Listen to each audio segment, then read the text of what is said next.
The camp started a week ago. It's really tough to handle people with disabilities. We're doing all kinds of things here.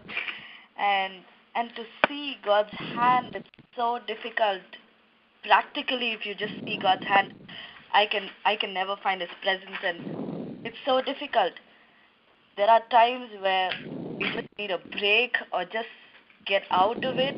I have to think about myself. How am I going to take care of this person? How am I going to take care of my camper? And it gets to a point where I'm so frustrated. I don't know what I'm going to do to the person. I don't know how I'm going to react.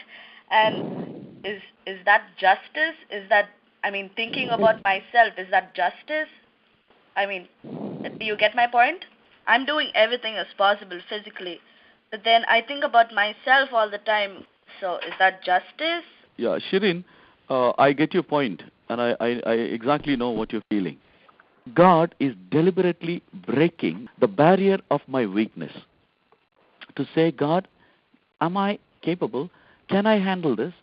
When I need support for my own self, how could I ever be a support to others? Now, God would break that even mindset when we surrender to God to say, God, I'm here for a purpose, and I want to let loose my hands, my thinking, that you will overpower me and engulf me with your love, and that love will begin to flow.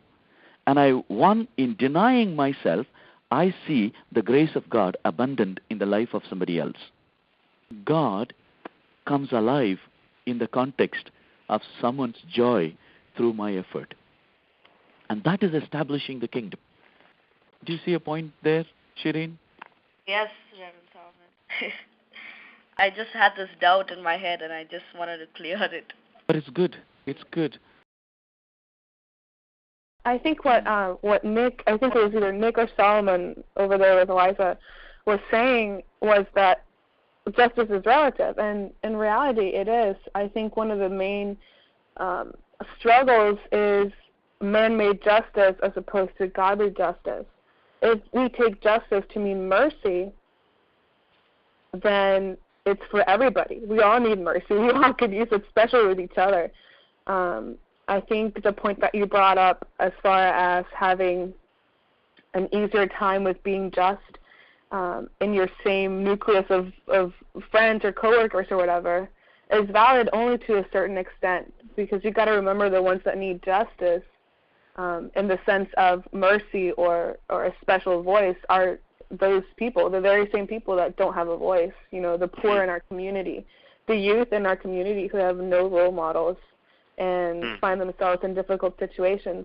But I think one of the questions or challenges that's come out of this reflection for me is understanding the justice not as I see it with my not with my natural mind per se that the law has inculcated into us as a moral compass, but rather what does the Bible say? And Solomon here in his notes ends with, do for your neighbor what you do for yourself.